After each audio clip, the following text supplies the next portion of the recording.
Good morning children. आशा करती हूँ आप सब स्वस्थ और खुश हैं अपने परिवार के साथ। आइए आज हम सीखते हैं हिंदी व्याकरण। हिंदी व्याकरण में पहला जो हम सीखने जा रहे हैं वो है वर्ण। वर्ण किसे कहते हैं? वर्ण उस मूल ध्वनि को कहते हैं जिसके खंड या टुकड़े नहीं किए जा सकते। वर्ण उस ध्वनि को, मूल ध्वनि को कहते हैं। मूल ध्वनि माने मूल ध्वनि इज नथिंग बट स्वर। तो वर्ण उस मूल ध्वनि को कहते हैं जिसके खंड या टुकड़े नहीं किए जा सकते। ये मूल ध्वनि को और छोटा, उसके और छोटे टुकड़े नहीं किए जा सकते। इस प्रकार के ध्वनि को हम क्या कहते हैं? वर्ण कहते हैं। जैसे अ, ई, व, च, क इत्यादि। सो हर वर्ण की अपनी लिपि होती है। हर वर्ण की अपनी लिखने की लिपि होती है। लिपि यानी लिखने का तरीका। लिपि को वर्ण संकेत भी कहते हैं। तो लिपि को और क्या कह सकते हैं? वर्ण संकेत भी कह सकते हैं। हिंदी में कुल मिलाकर कितने वर्ण हैं? 52 वर्ण हैं। 52 यानी 52। वर्णमाला, वर्णों के समूह को वर्णमाला कहते हैं। पूरे वर्णों को मिलाकर हम क्या कहते हैं? उस समूह को वर्णमाला कहते हैं। प्रत्येक भाषा की अपनी वर्णमाला होती है। हर एक भाषा की उसकी अपनी वर्णमाला होती है। जैसे हिंदी में अ, आ, ई, ख, ख है, उसी प्रकार अंग्रेजी में ABCD। सो ये जो वर्णमाला है उनके भेद हैं। उनमें दो प्रकार होते हैं। हिंदी भाषा के वर्ण कितने प्रकार के होते हैं? 2 प्रकार के होते हैं। वो है स्वर और व्यंजन। स्वर जिसे हम अंग्रेजी में वॉवेल कहते हैं, व्यंजन यानी कॉन्सोनेंट। स्वर वे वर्ण जिनके उच्चारण में किसी अन्य वर्ण की सहायता की आवश्यकता नहीं होती। स्वर के उच्चारण करते समय हमें अन्य किसी वर्ण की सहायता की जरूरत नहीं पड़ती। इस प्रकार के वर्णों को हम क्या कहते हैं? स्वर कहते हैं। तो स्वर के उच्चारण में किसी और वर्ण की सहायता हमें नहीं पड़ती। उस तरह के वर्णों को हम क्या कहते हैं? स्वर कहते हैं। और ये स्वर का उच्चारण कंठ तालु का उपयोग होता है। कंठ तालु माने हमारे गले के हिस्से हैं। जो कंठ यानी जो शुरुआत है, हमारे गले का जो शुरुआत है उसे हम कंठ कहते हैं। तालु कंठ के ऊपर का हिस्सा जो है उसे हम तालु कहते हैं। तो ये स्वरों का उच्चारण हम कंठ तालु का उपयोग कर उच्चारण करते हैं। जीभ होठ का नहीं, ये संख्या में कुल 11 हैं। जीभ होठ यानी टंग और लिप्स, इनका उपयोग नहीं होता। ये स्वरों का उच्चारण करते समय जीभ और होठ का इस्तेमाल नहीं होता। तो ये स्वर कुल मिलाकर कितने प्रकार के हैं? 11 हैं। अ, आ, ई, उ, री, ए, आई, ओ, आओ। तो ये कुल मिलाकर 11 हैं। मूल स्वर के 3 भेद होते हैं। मूल स्वर जो हैं, ये मूल स्वर कितने हैं? कितने भेद हैं? कितने प्रकार के हैं? 3 प्रकार के हैं। ह्रस्व स्वर, दीर्घ स्वर, प्लुत स्वर। सो ये मूल स्वर कितने हैं? 3 प्रकार के हैं। पहला ह्रस्व स्वर। ह्रस्व स्वर में कितने प्रकार के वर्ण हैं? ह्रस्व में 4 वर्ण हैं। अ, आ, उ, री। ह्रस्व स्वर में अ, आ, उ, री। दीर्घ स्वर 7 होते हैं। अ, ई, उ, ए, आई, ओ, औ। सो दीर्घ स्वर कितने हैं? 7 हैं। वो है अ, ई, उ, ए, आई, ओ, आओ। उसी प्रकार प्लुत स्वर यानी इनका उपयोग बहुत कम होता है। जैसे कि इन्हें बोलते समय हमें 2 मात्राओं का समय लगता है, 2 दीर्घ मात्राओं का समय लगता है। उस प्रकार के स्वरों को हम प्लुत स्वर कहते हैं। जैसे कि सुनो, राम, ओम। हम कई जगह इस प्रकार के शब्दों को देखते हैं। सुनो, राम, ओम, यानी इस सिंबल दिखाई दे रहे हैं ना, ये प्लुत स्वर हैं। इसका प्रोनाउंसिएशन किस प्रकार करना है? 2 मात्राओं का समय लगता है। इन्हें बोलते समय हमें 2 मात्राओं का समय लगता है। जैसे कि राम, ओम, नाम। उसी प्रकार अम,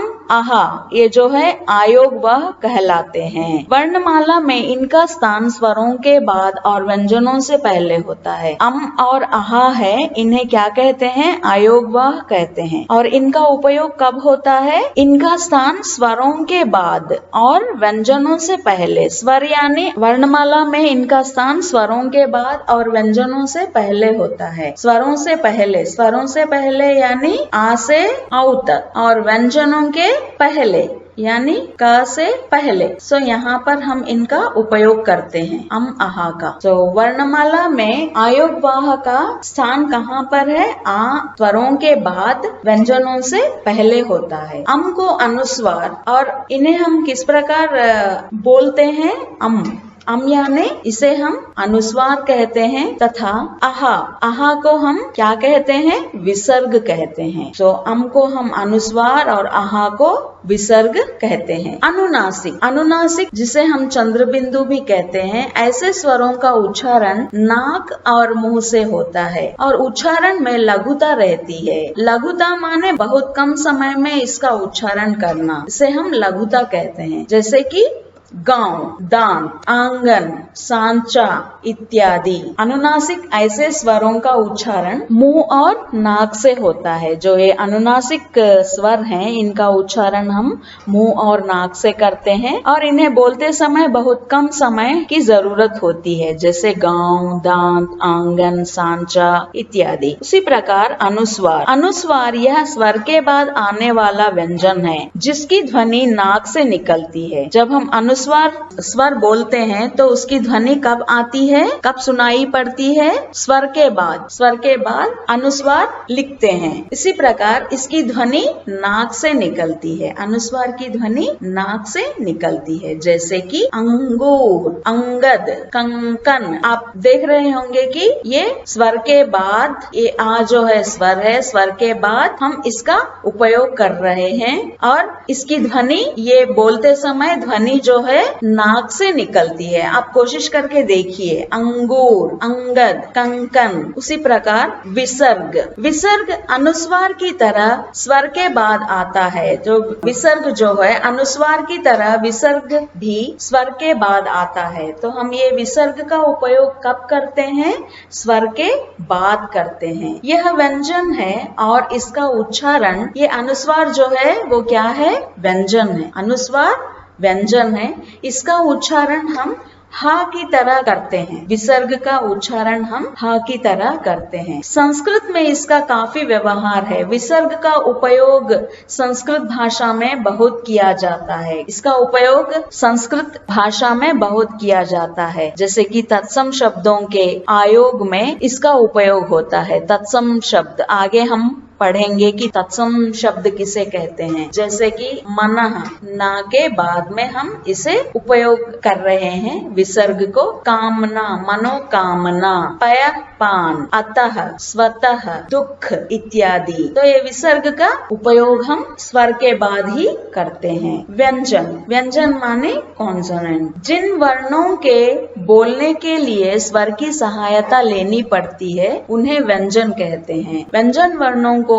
बोलते समय स्वर की सहायता लेनी पड़ती है। व्यंजनों को उच्चारण करते समय हमें किनकी सहायता लेनी पड़ती है? स्वर की सहायता लेनी पड़ती है। तो उन्हें हम क्या कहते हैं? व्यंजन कहते हैं। जैसे क, ख, ग, च, छ, त, थ, द, भ, म। देखो अब यहाँ पे ख प्लस अ दोनों को मिलाने से ख बना है, यानी यहाँ पर स्वर की सहायता लेनी पड़ी है। ख वर्ण को बोलने के लिए ख में आ को जोड़ना जरूरी है, तब वो पूरा होता है। इन वर्णों को, इन व्यंजनों को उच्चारण करते समय हमें स्वरों की सहायता पड़ती है। उसी प्रकार प प्लस अ प। हिंदी व्यंजन वर्णों की संख्या 33 है। हिंदी में व्यंजन वर्णों की संख्या कितनी है? 33 है। 33 माने 33। व्यंजन 3 प्रकार के होते हैं। तो ये 33 व्यंजन कितने प्रकार के हैं? 3 प्रकार के हैं। स्पर्श व्यंजन, अंतस्थ व्यंजन, ऊष्म व्यंजन। तो स्पर्श व्यंजन का अर्थ होता है छूना। स्पर्श व्यंजन का अर्थ क्या है? स्पर्श मीन्स टच, छूना। उसी प्रकार अंतस्थ व्यंजन, अंतः का अर्थ होता है भीतर। अंतस्थ व्यंजन, अंतः अंतर यानी अंदर, भीतर। उसी प्रकार ऊष्म व्यंजन, ऊष्म का अर्थ होता है गर्म। स्पर्श व्यंजन ये है, स्पर्श व्यंजन ये कितने प्रकार के हैं? 25 हैं। स्पर्श में कुल मिलाकर कितने व्यंजन हैं? 25 व्यंजन हैं। ये जो है क वर्ग, च वर्ग, ट वर्ग, त वर्ग, प वर्ग। तो पहले क वर्ग में आकर क ख ग घ इंगा ये कंठ से स्पर्श करते हैं। सो ये जो क वर्ग के जो वर्ण 5 हैं ये कंठ से स्पर्श करते हैं। इन्हें बोलते समय कंठ को स्पर्श करते हुए ये ध्वनि बाहर आती है। आप बोलकर देखिए क ख ग घ इंगा ये कंठ से स्पर्श करते हैं। च वर्ग च छ ज झ इनी ये तालु का स्पर्श करते हैं। कंठ के ऊपर वाला हिस्सा तालु कहलाता है। ये जो वर्ण है च छ ज झ ण ये तालु का स्पर्श करते हुए बाहर निकलते हैं। उसी प्रकार ट वर्ग ट ठ ड ढ अणा ये मूर्धा का स्पर्श करते हैं। सो तालु के ऊपर वाला हिस्सा मूर्धा। ये मूर्धा जो है मूर्धा से ट वर्ग के शब्द निकलते हैं। ट ठ ड ढ अणा। उसी प्रकार त वर्ग यानी दांतों का स्पर्श। त वर्ग से हम जो शब्द निकलते हैं जो ध्वनि निकलती है वो दांतों को स्पर्श करते हुए निकलती है। अब देखिए त थ द ध न आप कोशिश करिए ये जो ध्वनि निकल रही है ये तुम्हारे दांतों का स्पर्श करते हुए बाहर निकल रही है। प वर्ग जो है ये होठों का स्पर्श करते हैं। प वर्ग में कौन कौन से व्यंजन हैं? प फ ब भ म इन्हें बोलते वक्त होठों को स्पर्श करते हैं। ये जो ध्वनि निकल रही है वो होठों को स्पर्श करते हुए निकल रही है। ये स्पर्श व्यंजन कुल मिलाकर कितने हैं? 25 हैं। इन्हें याद रखने के लिए एक आसान तरीका बताती हूँ। आपको इस तरह याद रखना है स्पर्श व्यंजन 25 होते हैं कुल मिलाकर। क वर्ग च वर्ग ट वर्ग त वर्ग प वर्ग। इन्हें याद रखने के लिए आसान सा तरीका के टी यम द ह। के माने कंठ, टी माने तालु, यम माने मूर्धा, द माने दांत, ह माने होंठ। के टी यम द ह। तो इसे आप याद रखने से आपको ये आसानी से याद हो जाएगा। स्पर्श व्यंजन कुल मिलाकर कितने व्यंजन हैं? इसमें 25 व्यंजन होते हैं। क वर्ग च वर्ग ट वर्ग त वर्ग प वर्ग। दूसरा आकर अंतस्थ व्यंजन। अंतस्थ व्यंजन 4 होते हैं। अंतस्थ व्यंजन कितने होते हैं? 4 होते हैं। वे हैं य र ल व। इन्हें अर्धस्वर भी कह सकते हैं। इन्हें हम अंतस्थ व्यंजन कौन कौन से हैं? 4 प्रकार के हैं। वो हैं य र ल व। इनका दूसरा नाम क्या है? अर्धस्वर। ऊष्म व्यंजन। ऊष्म व्यंजन भी 4 होते हैं। शेष स ह। ऊष्म व्यंजन जो है ये 4 प्रकार के हैं। शेष स ह। अल्प प्राण। अल्प प्राण यानी जिन वर्णों के उच्चारण में वायु की मात्रा कम होती है, जो वर्णों को उच्चारण करते समय कम वक्त लगता है, उसे हम क्या कहते हैं? अल्प प्राण कहते हैं। जिन वर्णों के उच्चारण में वायु की मात्रा कम होती है वे अल्प प्राण कहलाते हैं। प्रत्येक वर्ग का पहला, तीसरा और 5वां वर्ण अल्प प्राण व्यंजन है। हरेक वर्ग का पहला और तीसरा, हरेक वर्ग में जैसे स्वर व्यंजन है ना, उसमें हरेक वर्ग में पहला और तीसरा, 5वां ये 3 अल्प प्राण व्यंजन कहलाते हैं। अल्प प्राण व्यंजन कौन कौन से हैं? पहला, तीसरा और 5वां। देखिए जैसे कि क ख ड जाइनिया ट ड न त द न प ब म ये प्रत्येक वर्ग का पहला, तीसरा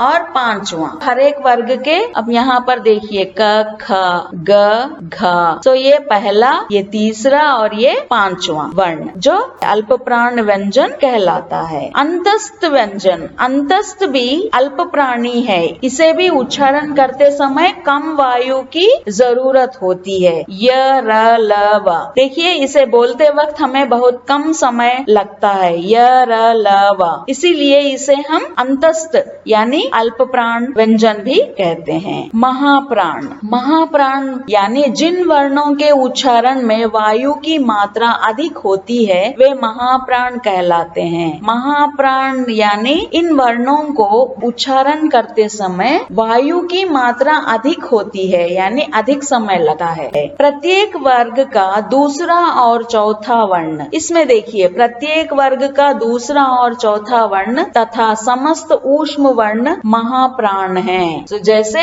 ख घ, प्रत्येक वर्ग का दूसरा और चौथा, दूसरा इसका पहला क्या है क ख, इसी प्रकार ग घ। सो ये कौन सा वर्ग है? दूसरा वर्ग। और ये कौन सा वर्ग है? चौथा। 1 2 3 4 क ख ख। उसी प्रकार यहाँ देखिए च छ देन ज झ, दूसरा और चौथा। इन व्यंजनों को हम क्या कहते हैं? महाप्राण व्यंजन। और ऊष्म वर्ण, ऊष्म वर्ण क्या है? ऊष्म वर्ण प फ ब भ और शेष सह, शेष सह आकर कौन से वर्ण कहते हैं? ऊष्म वर्ण। तो ये ऊष्म वर्ण भी महाप्राण कहलाते हैं। संयुक्त व्यंजन आगे कौन सा है? संयुक्त व्यंजन। जो व्यंजन 2 या 2 से अधिक व्यंजनों के मेल से बनते हैं वे संयुक्त व्यंजन कहलाते हैं। संयुक्त व्यंजन किसे कहते हैं? 2 या 2 से अधिक व्यंजनों के मिलने से ये बनते हैं। ये संख्या में 4 होते हैं। एग्जाम्पल देखिए, ये संयुक्त व्यंजन कौन कौन से हैं? श, त्र, ञ और श्र। ये 4 प्रकार के होते हैं, श, त्र, ञ और श्र। ये क्ष जो है कैसे बनता है? क प्लस श प्लस अ, तीनों के मिलने से क्ष बनता है। क्ष का उदाहरण देखिए, रक्षक, भक्षक, क्षोभ। क्ष क प्लस श प्लस आ, ये तीनों के 3 व्यंजनों के मेल से क्ष बनता है। तो इसे हम क्या कहते हैं?